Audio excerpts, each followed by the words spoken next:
चलिए आपको तस्वीरें दिखाते हैं। प्रदेश यूथ कांग्रेस की बैठक आज है। पीसीसी में कार्यकारिणी बैठक है। यूथ कांग्रेस के पदाधिकारी शामिल हैं। इसकी तस्वीर आपके सामने है। सचिन पायलट, रूबी कुन्नर, हाल ही में बड़ी जीत उन्होंने हासिल की।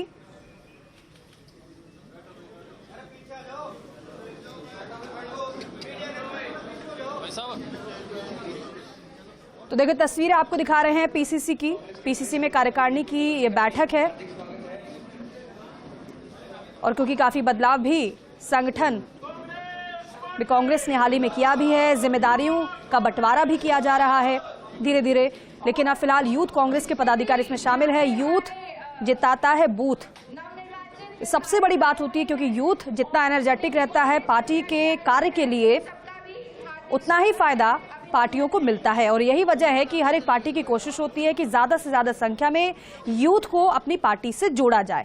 ये यूथ कांग्रेस की कार्यकारिणी की बैठक, जिसकी तस्वीर आपके सामने सचिन पायलट मौजूद हैं। और कल आपने वो तस्वीरें भी देखी थी, सिविल लाइंस स्थित अपने आवास पर सचिन पायलट जब पहुंचे थे, बड़ी संख्या में, बड़ी तादाद में उनके समर्थक, कार्यकर्ता उनसे मिलने के लिए पहुंचे थे, सेल्फी लेते हुए नजर आए थे। और वहां पर भी सचिन पायलट ने उनसे मुलाकात की थी। लेकिन यहां पर पीसीसी की तस्वीरें, पीसीसी में कार्यकारिणी की बैठक है। ब्यूरो चीफ नरेश शर्मा हमारे साथ जुड़ रहे हैं ज्यादा जानकारी के साथ। नरेश जी, बेहद अहम हो जाती है यूथ कांग्रेस कार्यकारिणी की बैठक। जरा बताइए कि क्या एजेंडा फिक्स किया गया है, आज क्या चर्चा होने वाली है, बैठक कितनी ज्यादा महत्वपूर्ण है?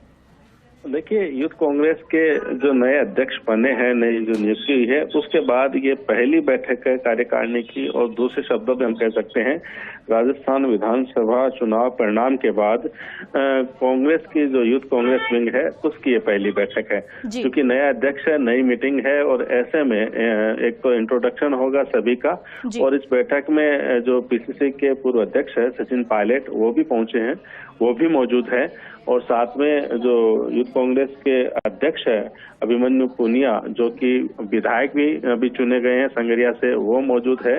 कुछ पदाधिकारी भी है और कुछ जो संगरिया के कार्यकर्ता है वो भी यहाँ पे आए हैं। जहाँ तक बैठक का मकसद है वो है जो राहुल गांधी की न्याय यात्रा जो निकलेगी, उस न्याय यात्रा में यूथ कांग्रेस की भूमिका कैसे हो, किस तरह से ज्यादा संख्या में यूथ कांग्रेस के कार्यकर्ता और पदाधिकारी है जो पूर्व से पश्चिम तक की यात्रा राहुल गांधी निकालने जा रहे हैं, उसमें भागीदारी निभा सके, उनको किस तरह से जिम्मेदारी दी जाती है ये भी देखना होगा। साथ में यूथ कांग्रेस के भविष्य में आगे के जो कार्यक्रम है उनको लेकर भी चर्चा होगी। क्योंकि देखिए लोकसभा चुनाव होने हैं और लोकसभा चुनाव के मद्देनजर भी यूथ कांग्रेस है वो अपने स्तर पर तैयारी करेंगे। कुछ जगह कुछ जो लोकसभा क्षेत्र है वहाँ और पहले से जो ऑब्जर्वर है वो नियुक्त किए गए हैं। विधानसभा वाइज भी ऑब्जर्वर नियुक्त किए जाएंगे। तो दो तरह के काम है, एक तो राहुल गांधी की यात्रा को सफल बनाने में यूथ कांग्रेस की भूमिका क्या हो, और दूसरा लोकसभा चुनाव के मद्देनजर यूथ कांग्रेस की जिम्मेदारी किस तरह से तय हो। क्योंकि हालांकि टिकट के लिए भी यूथ कांग्रेस दावेदारी करेगी, लेकिन कांग्रेस को मजबूत करने के लिए और कांग्रेस को जीत दिलाने या दो चुनाव में लगातार हार के बाद तीसरे लोकसभा चुनाव में कांग्रेस का कैसे खाता। इस बैठक में हमारे बीच देश के युवा हृदय सम्राट अखिल भारतीय कांग्रेस कमेटी के महासचिव आदरणीय हमारे सबके नेता श्री सचिन पायलट जी मुख्य अतिथि के रूप में पधारे हैं। उनके साथ रूपिंदर कुन्नर जी, जो कि अभी पूरे राजस्थान के अंदर भाजपा की पूरी सरकार को चुनौती देकर बड़े मार्जिन के साथ चुनाव जीत कर आए हैं। उनका भी हम हार्दिक अभिनंदन और स्वागत करते हैं यूथ कांग्रेस के द्वारा। और उनके साथ हमारे अखिल भारतीय कांग्रेस कमेटी के राष्ट्रीय सचिव कुलदीप इंदौरा जी, एमएलए युवा साथी रामनिवास गावड़िया जी पहुंचे। कांग्रेस पार्टी एक ऐसी पार्टी है, राहुल गांधी जी की सोच, सचिन पायलट जी की ऐसी सोच है कि आम किसान गरीब परिवार के लड़कों को किस प्रकार एनएसयूआई यूथ कांग्रेस के द्वारा राजनीति की अग्रिम पंक्ति में बिठाया जाता है। आप देख रहे हो कि सबसे ज्यादा कांग्रेस पार्टी ने युवा साथियों को मैदान में उतारा और आज चुनाव जीत कर आए, यही परिणाम है। और आज उसको लेकर, लोकसभा चुनाव को लेकर, न्याय 2024 राहुल गांधी जी को सड़क पर, गांव ढाणी के अंदर मजबूत करने को लेकर यूथ कांग्रेस की प्रदेश कार्यकारिणी मीटिंग रखी गई है। अब मैं हमारे नेता देखो जिस प्रकार ये, मैं तो यही कहना चाहूंगा कि मैं भी एनएसयूआई का पहले प्रदेश अध्यक्ष था।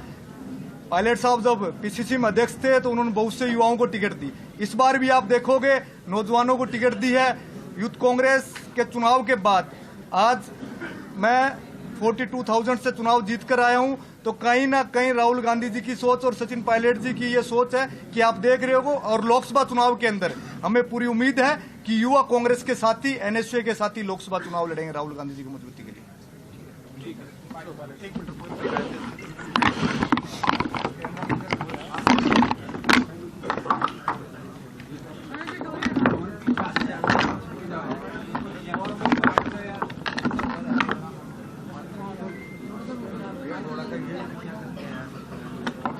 राजस्थान प्रदेश युवा कांग्रेस की आज कार्यकारिणी की मीटिंग है और मुझे खुशी है कि मुझे आज आमंत्रित किया है हमारे प्रदेश अध्यक्ष युवा कांग्रेस के अभिमन्यु पूनिया जी, जो हाल ही में विधायक बनकर आए हैं। और यहाँ सब हमारे जो कार्यकारी अध्यक्ष हैं, पार्टी के पदाधिकारी गण हैं और हमारे नवनिर्वाचित विधायक जो बाई इलेक्शन जीत कर आए हैं, रूबी कुन्नर साहब, हम सब यहाँ एकत्रित हुए हैं। जैसा आप जानते हैं कि अब लोकसभा के चुनाव बहुत नज़दीक है और 14 तारीख से राहुल गांधी जी की भारत जोड़ो न्याय यात्रा चालू हो रही है और युवक कांग्रेस को भी जिम्मेदारी दी है राज्य के अलग अलग क्षेत्रों में काम करने की। 15 लोकसभा क्षेत्र युवक कांग्रेस को स्पेशली फोकस करने के लिए दिया है। मुझे खुशी है कि बहुत जल्द ही पूनिया जी ने अपने साथियों को बुलाया है। यहाँ चर्चा करेंगे कि आने वाले कुछ हफ्तों के अंदर किस रणनीति को लेकर युवक कांग्रेस के साथी हम सब मिलकर एक नई दिशा दें पार्टी के अभियान को। अखिल भारतीय कांग्रेस कमेटी लगातार बैठकें कर रही है, अलग अलग नियुक्तियां हुई हैं, प्रभारी बने हैं प्रदेश में और एआईसीसी के स्तर पर स्क्रीनिंग कमेटियां बन गई हैं। हम सबका ध्येय ये है कि जो कांग्रेस का जो एफर्ट है और इंडिया अलायंस का एफर्ट है, उसको मिलकर हम एनडीए को चुनौती दें। इंडिया अलायंस के हमारे जो साथी हैं, उनसे लगातार हमारे पार्टी के नेता बात कर रहे हैं और मुझे खुशी इस बात की है कि सभी विपक्ष की साथी पार्टियों ने मन बनाया है कि हम चुनाव मिलकर लड़ेंगे। आज जो हालात देश में हैं, हम सब जानते 10 साल से बीजेपी की सरकार है और लगातार जो जनता से जुड़े मुद्दे हैं, चाहे वो महंगाई के हैं, रोजगार के हैं,